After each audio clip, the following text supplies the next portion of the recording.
From the cramped four-bedroom apartment in Middletown, Ohio, where he shared space with his mother and five siblings, to the hallowed halls of Canton's Pro Football Hall of Fame, Cris Carter's journey defied all odds. Cast aside by the Philadelphia Eagles due to drug and alcohol abuse, he was picked up by the Minnesota Vikings for a mere $100 on the waiver wire. Let that sink in.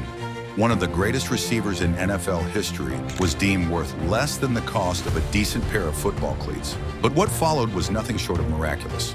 1,101 receptions, 13,899 yards, and 130 touchdowns. This is the story of redemption, of a man who conquered his demons and transformed from a liability into a legend. Born graduate Christopher Darwin Carter on November 25, 1965, in Troy, Ohio, he was destined for anonymity with a name that felt too heavy for stardom. Growing up in a small four-bedroom apartment in Middletown with his mother, three brothers, and two sisters, space was tight, but dreams were expansive. A young Carter, idolizing NFL wide receiver Cris Collinsworth, made a bold decision in 7th grade, dropping his birth name Gradual and unofficially adopting Cris. The name change was just the first step in a journey that would see him catch over 13,000 yards in receptions and average 59.4 yards per game across his storied NFL career. Middletown High School became the stage where Carter first showcased his exceptional talent, starring in both football and basketball. His natural athleticism and competitive drive earned him attention from college recruiters across the country. By his senior year, he was fielding offers from dozens of programs, with an estimated 30-plus Division schools vying for his commitment. The multi-sport star ultimately chose Ohio State University under head coach Earl Bruce, setting the foundation for what would become an extraordinary football career, and eventually earning him a spot among the 14 players in NFL history with over 1,000 receptions. At Ohio State, Carter immediately made his presence felt. As a freshman in the 1985 Rose Bowl, he set a record with 9 receptions for 172 yards, averaging an impressive 19.1 yards per catch in that game alone. His junior season was nothing short of spectacular. 69 catches, 1,127 yards, and 11 touchdowns. With extraordinary body control, precision route running, and hands that seemed magnetized to the football, Carter performed feats that defied physics. In the 1985 Citrus Bowl, he made what quarterback Jim Carsatis called the greatest catch in college football history, a left-handed one-point grab out of bounds before somehow levitating back inbounds. Despite playing only 3 seasons for the Buckeyes before being ruled ineligible, Carter amassed 168 receptions for 2,725 yards and 27 touchdowns, averaging 16.2 yards per catch and scoring once every 6.2 receptions during his collegiate career. The Philadelphia Eagles selected Carter in the 4th round of the 1987 supplemental draft, but his NFL beginning was anything but smooth. His rookie season saw just 5 catches for 84 yards and 2 touchdowns across 9 games, a meager 9.3 yards per game average that gave little indication of future greatness. By 1988, Carter began to emerge with 39 receptions for 761 yards and 6 touchdowns, demonstrating big play potential with an outstanding 19.5 yards per reception. The following year, he established himself as the Eagles' primary red zone threat, hauling in 11 touchdown catches to lead the team and rank 3rd in the NFC. But behind the statistics lurked a darker reality. Carter was battling addiction. Ecstasy, cocaine, marijuana, and alcohol were consuming his life and threatening his career. The shocking release from the Eagles by coach Buddy Ryan was a wake-up call that could have ended his NFL journey before it truly began. When the Minnesota Vikings claimed Carter off waivers for just $100 in September 1990, few could have predicted the bargain of the century. After a modest first season with the Vikings, 27 receptions, 413 yards, 3 touchdowns, Carter erupted in 1991 with 72 catches for 962 yards and 5 scores. But the real transformation came in 1993 when he recorded his first 1,000-yard season. 86 receptions, 1,071 yards, and 9 touchdowns, earning his first Pro Bowl selection. Over his 12 seasons with Minnesota, Carter appeared in 8 consecutive Pro Bowls, was named first-team All-Pro twice and second-team All-Pro once, and led the NFL in receiving touchdowns 3 different times. The consistency was staggering.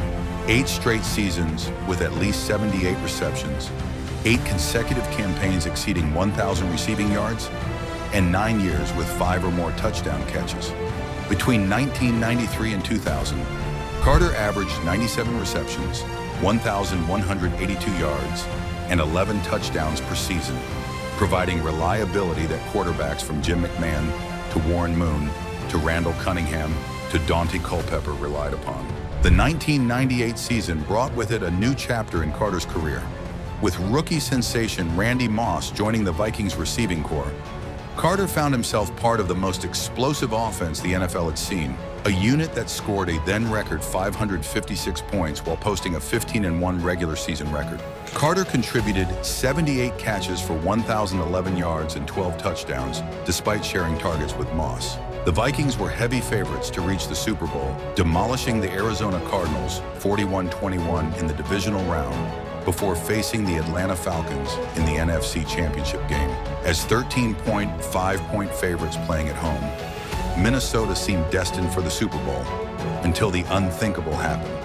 The 30-27 overtime loss to Atlanta became the greatest regret of Carter's career, a crushing defeat that made him question whether he even wanted to continue playing football.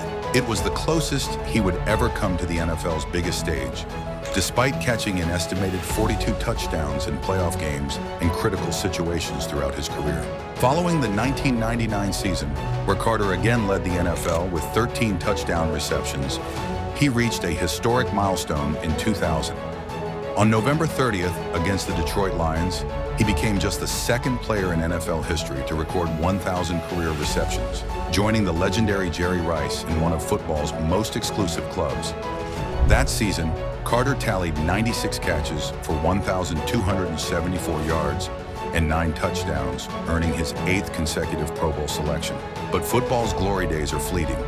In 2001, as the Vikings stumbled to a 5-11 record, Carter's production declined to 73 receptions, 871 yards, and 6 touchdowns, ending his Pro Bowl streak and signaling the twilight of his Minnesota career. After 12 seasons, Carter left the Vikings as the franchise leader in receptions, 1,004, receiving yards, 12,383, and touchdowns, 110. Over his Vikings tenure, he averaged 83.7 receptions, 1,032 yards, and 9.2 touchdowns per season. Remarkable consistency that established him as one of the greatest receivers of his generation. After joining HBO's Inside the NFL as an analyst in May 2002, Carter made an unexpected comeback with the Miami Dolphins in October of that year. The brief 5-game stint yielded just 8 catches for 66 yards and 1 touchdown before kidney issues and difficulty breaking into the receiver rotation effectively ended his playing career. Carter retired having caught passes from an estimated 19 different quarterbacks throughout his career, demonstrating his ability to produce regardless of who was throwing him the ball. His final NFL statistics, 1,101 receptions, 13,899 yards, and 130 touchdowns, placed him second only to Jerry Rice at the time of his retirement. Though modest by nature, Carter's production spoke volumes. He averaged a touchdown every 8.5 receptions over 16 seasons, scored double-digit touchdowns 6 times, and had at least 5 touchdown catches in 11 consecutive seasons. Life after football brought new challenges and opportunities. Carter became a successful broadcaster, working for HBO's Inside the NFL, Yahoo Sports, and ESPN, sharing his football knowledge with millions of viewers. He returned to his faith, becoming an ordained minister, and established Cris Carter's FAST program, a sports training center in South Florida. At St. Thomas Aquinas High School, where his son Duron played receiver, Carter served as a faculty member and assistant coach, passing his wisdom to the next generation. Despite his obvious qualifications, the Pro Football Hall of Fame eluded him for 6 years. He was a finalist 5 times before finally receiving the call to Canton in 2013. The wait seems unfathomable considering Carter's standing among the all-time greats. He ranks in the top 15 all-time in receptions, receiving yards, and touchdown catches, with an estimated 75% of his receptions resulting in first downs throughout his career. In November 2023, Carter returned to the football field in a new capacity, joining Florida Atlantic University as a volunteer coach under head coach Tom Herman. Following the season, he was promoted to Executive Director of Player Engagement, continuing his lifelong connection to the game that defined him. From the young boy who changed his name in search of fame, to the Hall of Fame receiver who changed the lives of countless young athletes, Cris Carter's journey represents the power of redemption, perseverance, and second chances. All he did was catch touchdowns, 1,101 receptions, 13,899 yards, and 130 trips to the end zone later. That simple statement remains the perfect epitaph for one of football's greatest receivers.